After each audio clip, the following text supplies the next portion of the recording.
फ़अऊज़ु बिल्लाहि मिनश्शैतानिर्रजीम। बिस्मिल्लाहिर्रहमानिर्रहीम। यौम ला यनफ़उ मालुन वला बनून इल्ला मन अतल्लाह बिक़ल्बिन सलीम। सदक़ल्लाहुल अज़ीम। मख़दूम गिरामी वक़ार हुज़ूर ताजुल मशाइख़ शहज़ादे हुज़ूर आसनुल उलमा हुज़ूर अमीन मिल्लत मद्दज़िल्लहुल आली काबिल सद तकरीम सय्यदी व सनदी हुज़ूर शर्फ़ मिल्लत मद्दज़िल्लहुल आली काबिल सद तकरीम मोहतरम व मुकर्रम हुज़ूर रफ़ीक़ मिल्लत मद्दज़िल्लहुल आली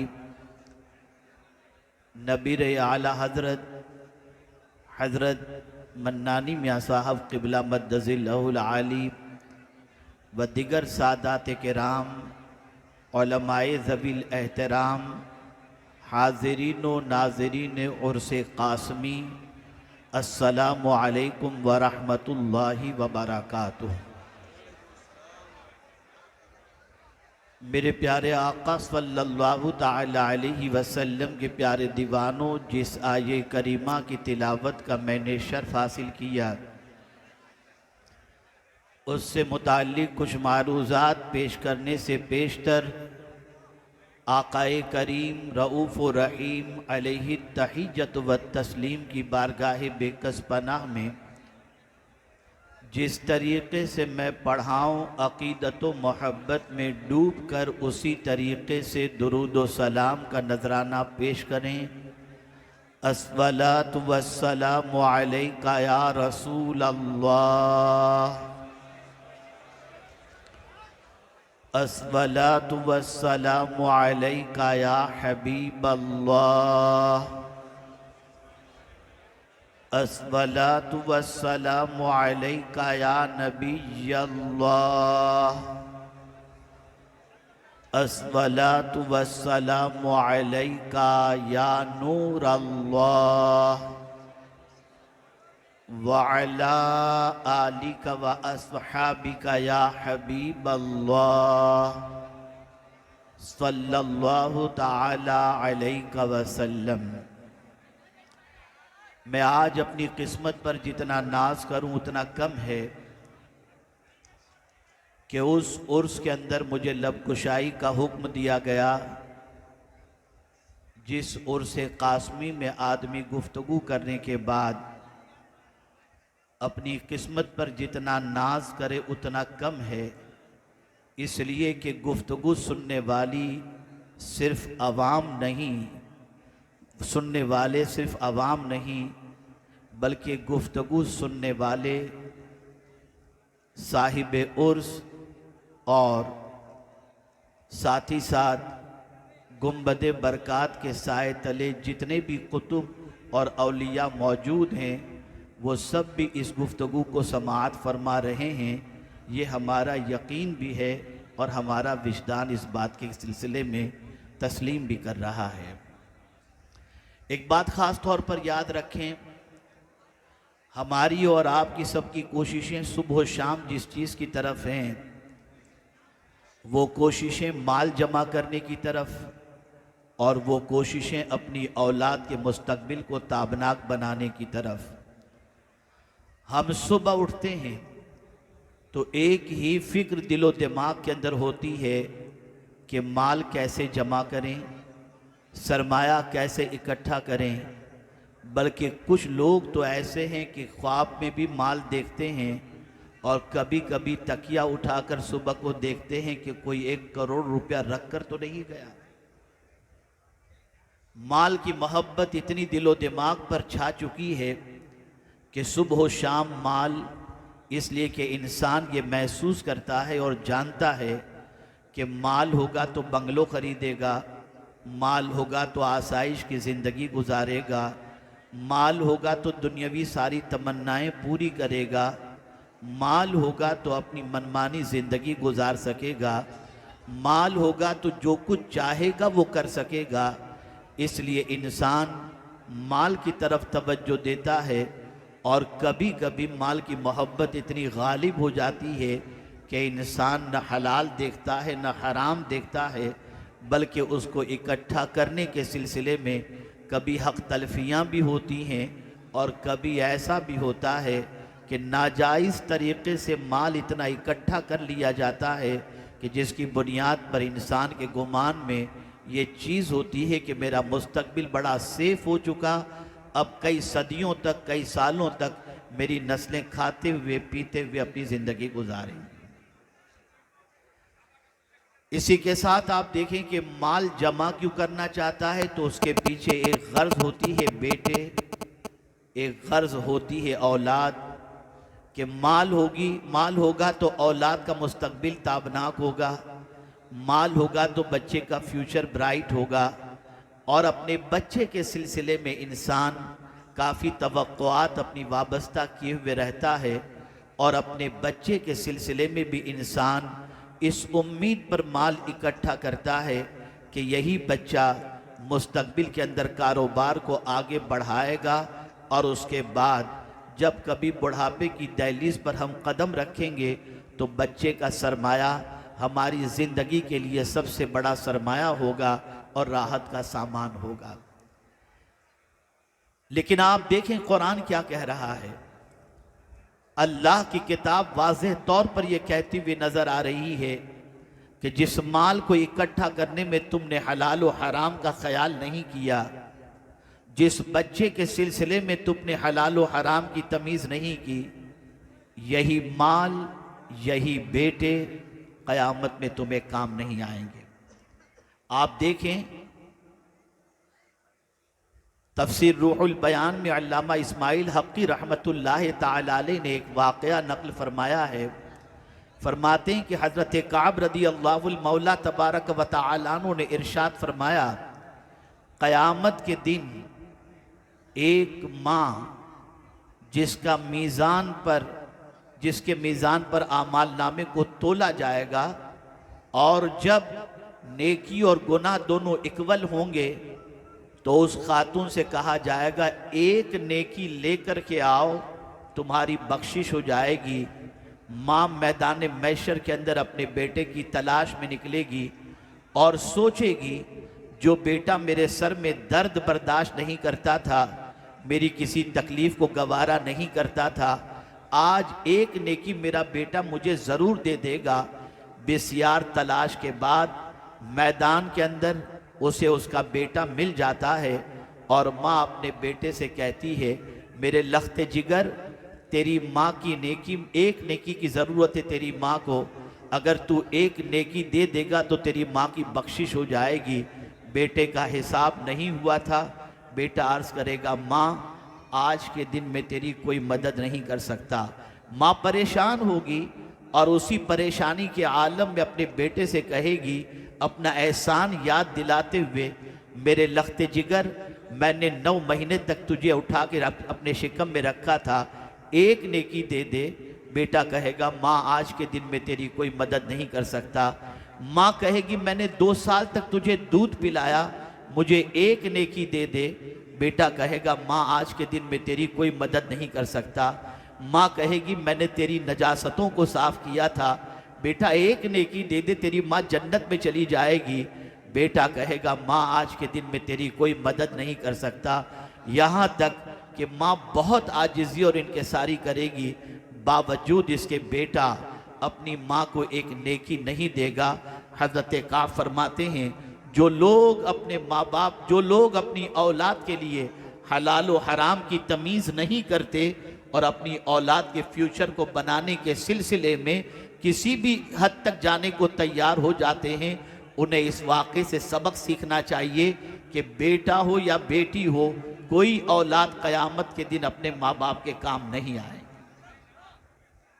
ए रसूल आज़म सल्लल्लाहु अलैहि वसल्लम के दीवानों, क़यामत की सिचुएशन क्या होगी?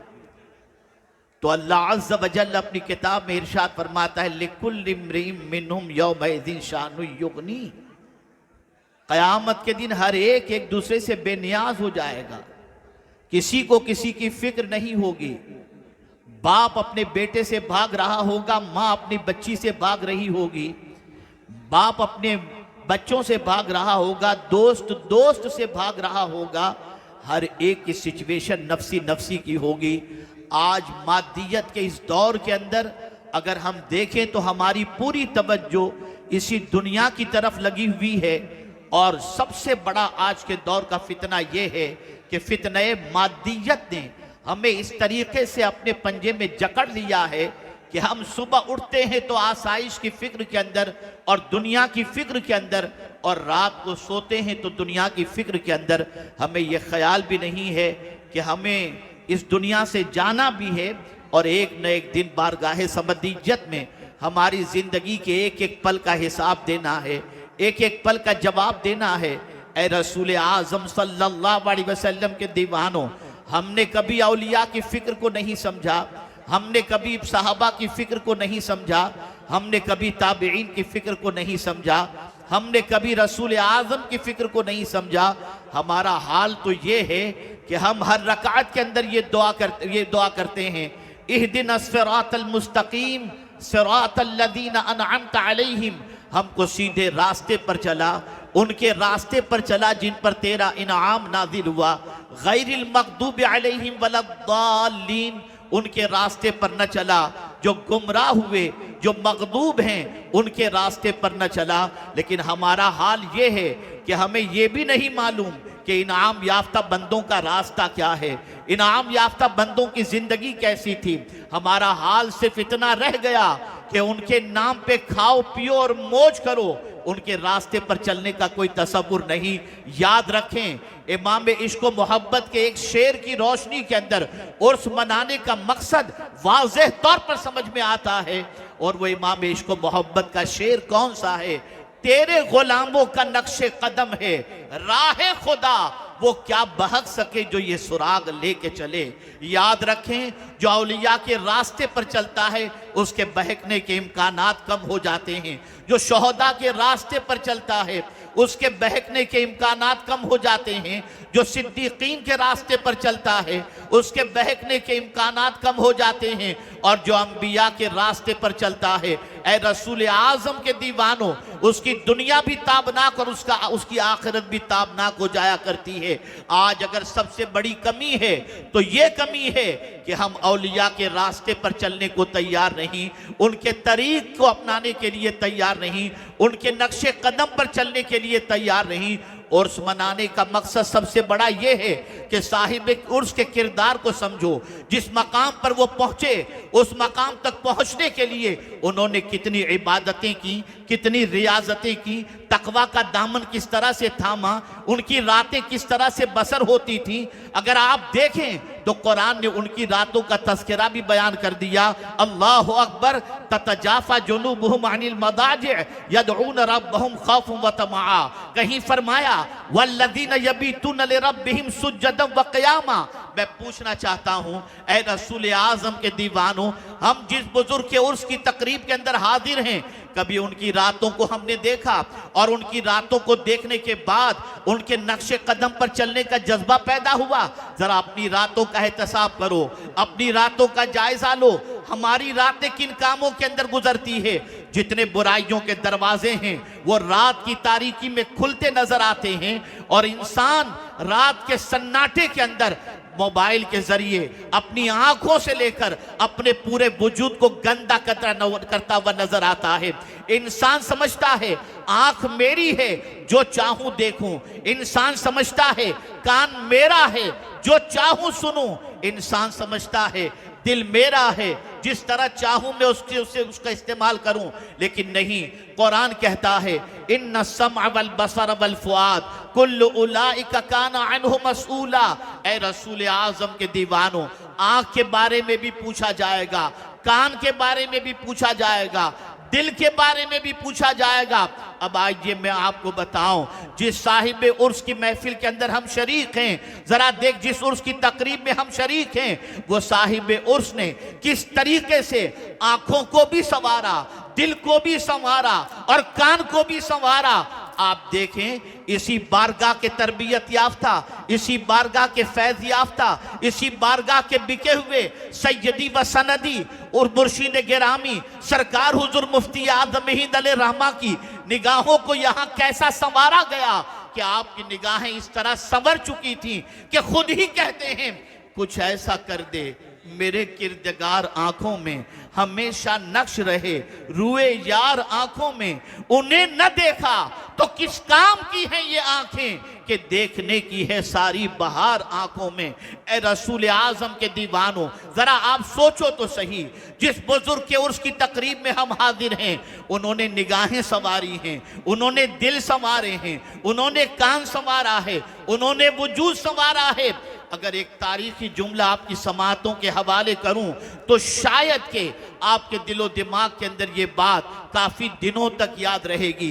दुनिया के बहुत सारे दानिश्वरों ने इदारे बनाए, बड़े बड़े इदारे बनाए, कभी ऑक्सफोर्ड को देख लीजिए, कैम्ब्रिज को देख लीजिए, और इसी तरीके से हार्वर्ड को देख लीजिए, बहुत सारे बड़े बड़े इदारे बनाए, लेकिन अल्लाह वालों का काम क्या है? वो इदारा साजी से ज्यादा इंसान साजी पर तवज्जो देते हैं। उन्होंने बड़े बड़े इंसान बनाए, और बड़े इंसान बनाना ये अल्लाह वालों का काम हुआ करता है।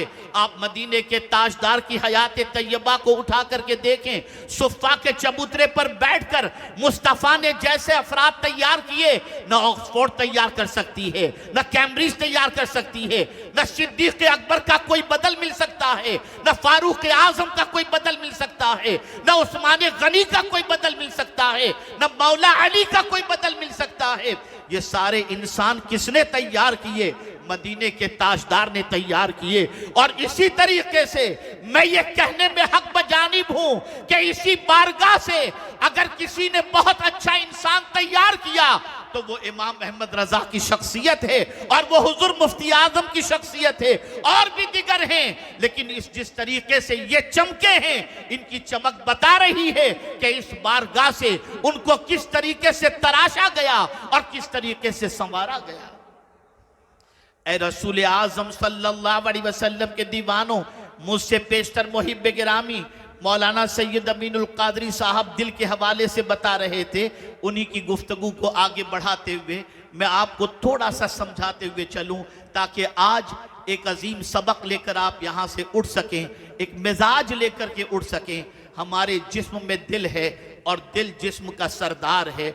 आकाए करीम सल्लल्लाहु अलैहि वसल्लम ने फरमाया, अला इन्न फिल जसद मुदगतुन इज़ा सलुहल जसदु कुल्लु व इज़ा फसदत फसदल जसदु कुल्लु अला वहियल क़ल्ब, अला वहियल क़ल्ब, अला वहियल क़ल्ब। जिस्म में गोश्त का एक टुकड़ा है, अगर वो संवर गया तो पूरा जिस्म संवर गया, अगर वो बिगड़ गया तो पूरा जिस्म बिगड़ गया।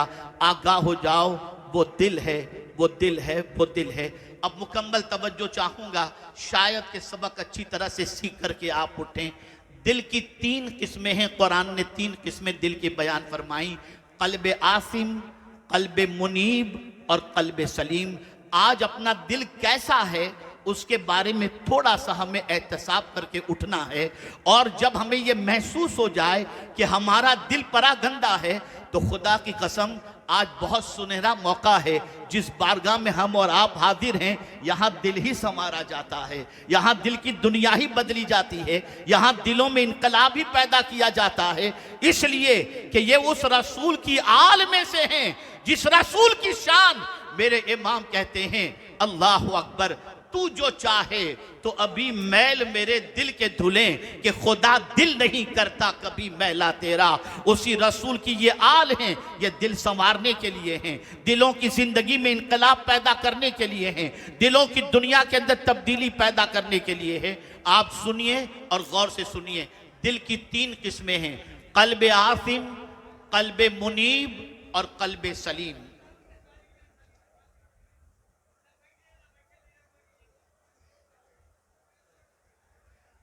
क़ल्ब आसिम किसे कहते हैं? आज अपना दिल हमें देखना है, इसलिए कि क़यामत में जब माल काम नहीं आएगा, बेटे काम नहीं आएंगे, तो कौन सा दिल काम आएगा? उसे समझ लो। क़ल्ब आसिम वो दिल जो सिर्फ बुराई के दलदल में धकेलने के लिए आमादा करता हो, जिस दिल की सिचुएशन ये हो कि बुराई पर उभारता हो, बुराई की तरफ आमादा करता हो, मुख्तलिफ किस्म के अवहाम इसके अंदर पैदा होते हों और गुनाहों के दलदल के अंदर जो दिल ढकेल देता हो, उसी दिल को कहते हैं कल्ब आसिम।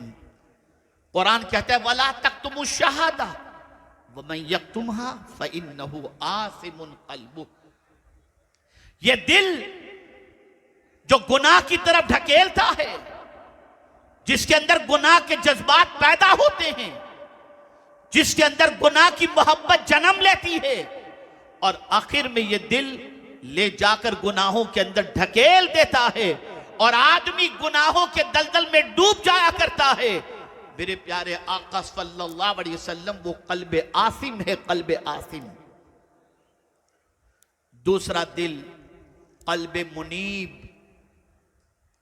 इस दिल की पोजीशन ये होती है कि गुनाह जब अपनी तरफ खींचे और नेकी अपनी तरफ खींचे, तो ये दिल ऐसा है कि पूरी ताकत लगाता है कि इंसान गुनाह से बच जाए और नेकी की तरफ चला जाए। इसी को कुरान ने कहा मन खशियर रहमान बिल गैब वजाअ बिक़ल्बि मुनीब। ये कल्ब मुनीब है। मेरे प्यारे आका सल्लल्लाहु अलैहि वसल्लम के प्यारे दीवानों, और तीसरा दिल है कल्ब सलीम। इसमें ख्याल भी पाकीज़ा पैदा हों, जज्बात भी पाकीज़ा पैदा हों, तसव्वुरात भी आए दिलो दिमाग के अंदर तो पाकीज़ा हों, नेकियों की तरफ माइल करने वाला दिल हो, हमेशा नेकियों की तरफ आमादा करने वाला दिल हो, ऐसा सलीम दिल हो कि हर बुराई से ये दिल सलामत हो और हर बुराई की तरफ ले जाने की तरफ ये दिल कभी आमादा न करे, बिल्कुल नेकी का खूगर हो जाए और नेकी की तरफ ले जाने वाला ये दिल बन जाए, जिसे कल्ब सलीम कहते हैं। अगर किसी का ऐसा दिल है तो कुरान कहता है जिस कयामत के दिन बाप बेटे से भाग रहा होगा, मां बच्चे से भाग रही होगी, शौहर बीवी से भाग रहा होगा, दोस्त दोस्त से भाग रहा होगा, कोई कयामत में जब पुरसाने हाल न होगा, तो कुरान कहता है जो सलामती वाला दिल लेकर अल्लाह के दरबार में हाजिर होगा, ये दिल कयामत के दिन उसे नफा पहुंचाएगा। ऐ रसूल आजम के दीवानों, मैं पूछना चाहता हूं, कुरान की रोशनी में जब ये 3 दिलों का तस्करा हो चुका, अब देखें कि हमारा दिल क्या चाहता है। तो हमारा दिल कभी गंदगी चाहता है, कभी गुनाह चाहता है, कभी आवारगी चाहता है, और बहुत सारे लोग गुनाहों के दलदल में डूब जाते हैं। सिर्फ एक मौला अली करमल्लाहु ताला वजहुल करीम का कौल आपकी निगाहों के, आपकी समाअतों के हवाले कर दूं ताकि आप महसूस कर सकें। आज मस्जिद में दिल नहीं लगता, रुए जमीन की जन्नत मस्जिद है, रुए जमीन की जन्नत मस्जिद है। और सिद्दीक़ अकबर रज़ी अल्लाह ताला अन्हु फरमाते हैं जिसका दिल मस्जिद में न लगे उसे चाहिए कि अपने ईमान का एहतिसाब करे, इसलिए कि जन्नत में दिल तो मोमिनों का लगा करता है। अब आप सोचें, मस्जिद में 2 रकात के लिए गए, फज्र की अजान का वक्त हुआ, मस्जिद के करीब थे, भाग गए, मस्जिद के अंदर गए, 2 रकात पढ़ करके भाग गए, मस्जिद में दिल नहीं लगता। और कभी पहुंच भी गए तो नमाज में मजा नहीं आता, नमाज में कैफ नहीं मिलता, नमाज में सुरूर नहीं मिलता, सजदे भी हो रहे हैं, तबीयत बेकरार है, रुकू भी हो रहा है, तबीयत बेकरार है, कयाम भी हो रहा है, तबीयत बेकरार है। मौला अली करमल्लाहु ताला वजहुल करीम से किसी ने पूछा, हुजूर अगर नमाज में लज्जत न मिले तो इसकी क्या वजह हो सकती है? गौर से सुनो, मौला अली करमल्लाहु ताला वजहुल करीम ने इरशाद फरमाया, जब किसी की निगाह गंदगी से आलूदा हो जाए तो अल्लाह उससे नमाज की लज्जतों को छीन लिया करता है। आज अगर नमाज में लज्जत नहीं मिलती तो निगाहों की आवारगी की बुनियाद पर, आज इबादत में लज्जत नहीं मिलती निगाहों की आवारगी की बुनियाद पर। ए रसूल आजम सल्लल्लाहु ताला अलैहि वसल्लम के दीवानों, जरा देखें कि हमारा दिल हमें किन कामों की तरफ उभारता है, हमारा दिल किस तरफ हमें ले जाता है। तो हमारा विजदान कहेगा। और याद रखें, हमें किसी मुफ्ती साहब से अपने दिल के बारे में फतवा लेने की जरूरत नहीं। बलिल इंसान अला नफ्स ही बसीरा, हर इंसान खुद अपने बारे में अच्छी तरह से जानता भी है और देखता भी है कि क्या उसकी पोजीशन। हम सब जानते हैं हमारे दिल की पोजीशन क्या है। ऐ रसूल आजम सल्लल्लाहु ताला अलैहि वसल्लम के दीवानों, जब ये महसूस हो चुका कि हमारा दिल परागंदा है, जब ये महसूस हो चुका कि हमारे दिल में गुनाहों के जज्बात अंगड़ाइयां लेते रहते हैं, जब ये महसूस हो चुका कि हम सुबह उठते हैं या रात को सोते हैं तो तसव्वुरात गुनाह में डूबे रहते हैं, तो अब इस तसव्वुरात गुनाह में डूबने से निकलने का रास्ता क्या है। और दूसरे एंगल से हमारी सोच हमेशा ये रहती है कि हम दुनिया में नाकाम न रहें, कामयाब रहें। तो कामयाबी के लिए कुरान ने नुस्खा अता फरमाया, कद अफलहा मन तज़क्का, बेशक मुराद को वो पहुंचा जिसने अपने दिल को पाक कर लिया। अब दिल पाक करने के लिए कहां जाएं? वो कौन सी जगह है जहां पहुंचने के बाद दिल पाक हो जाता है? अफसोस के साथ मुझे कहना पड़ता है, हमारे ऊपर दुनिया की मोहब्बत का गलबा इतना है कि गुंबदे खदरा को देखें तो दुनिया याद, सुनहरी जालियों के सामने पहुंचे तो दुनिया याद, काबे के सामने पहुंचे तो दुनिया याद, गौसे पाक के दरबार में पहुंचे तो दुनिया, गरीब नवाज की बारगाह में पहुंचे तो दुनिया, और इसी तरीके से साहिब उर्स की बारगाह में पहुंचे तो दुनिया।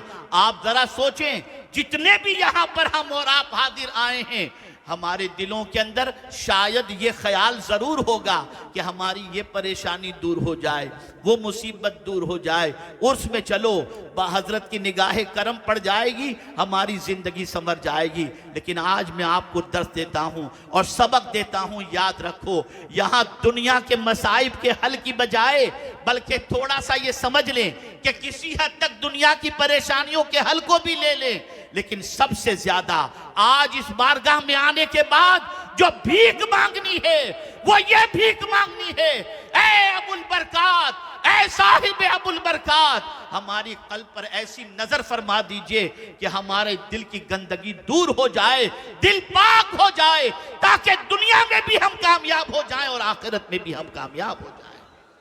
और याद रखें, दिल निगाहों से पाक होता है, दिल निगाहों से।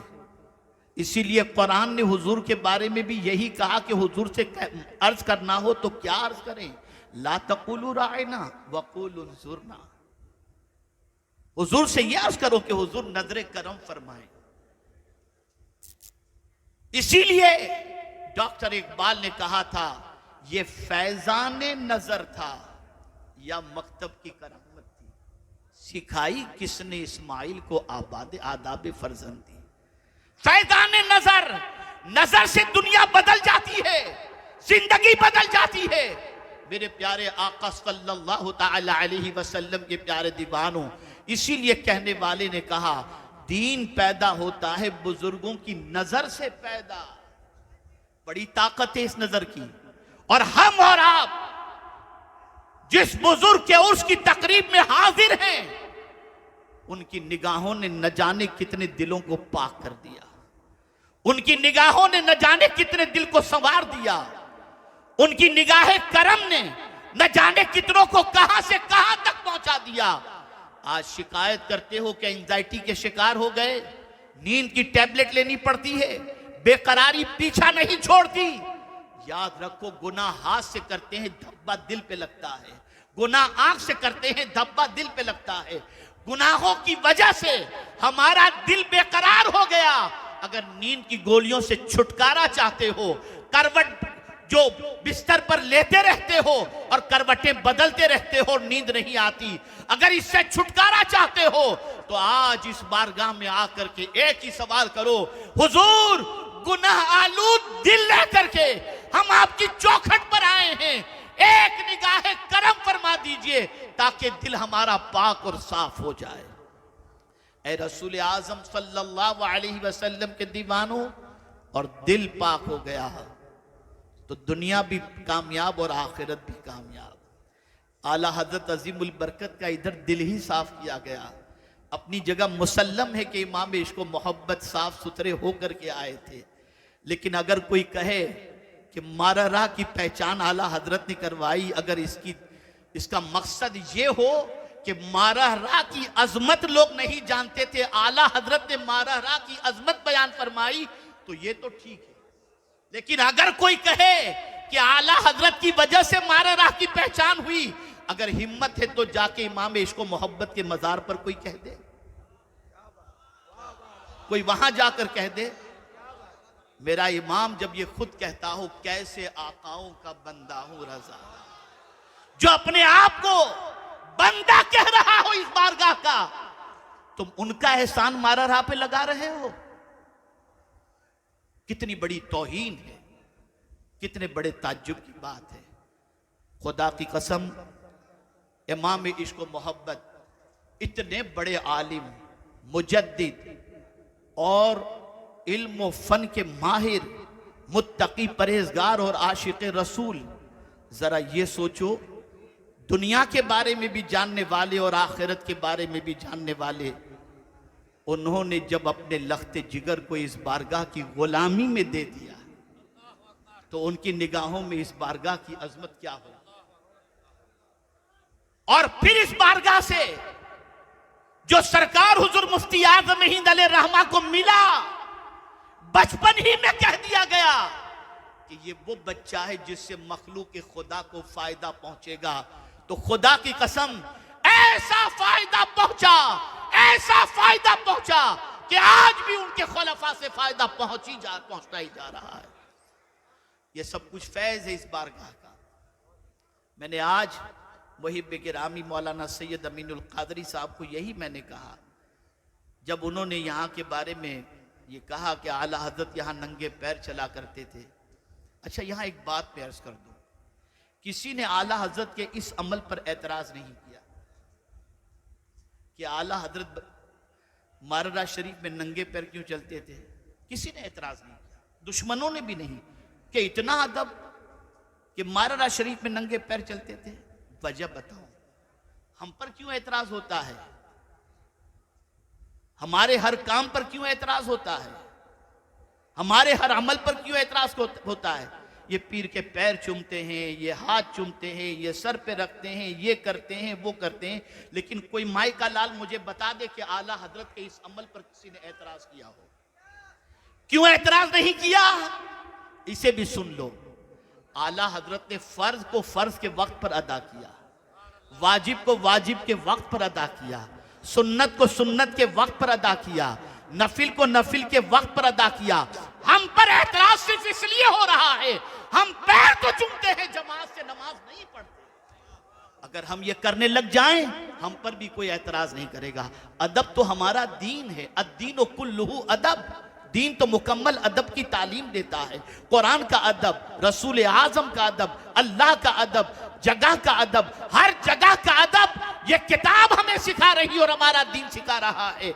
अगर माँ के कदम को चूमना ये गुनाह नहीं है, तो अगर पीर के कदम को चूमा जाए तो गुनाह कैसे हो सकता है।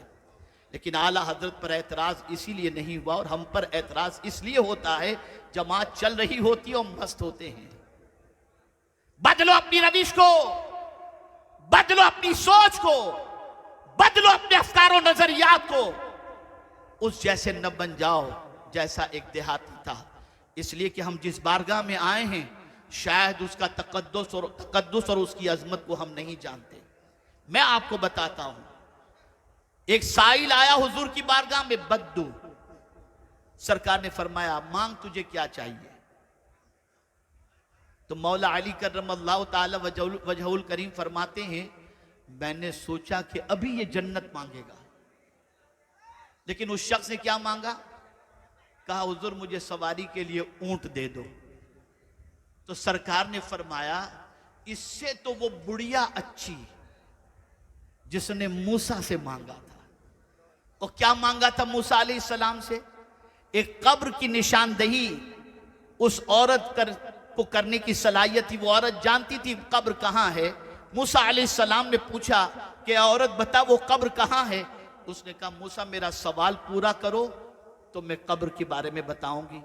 मूसा अलैहिस्सलाम ने फरमाया क्या तेरा सवाल है?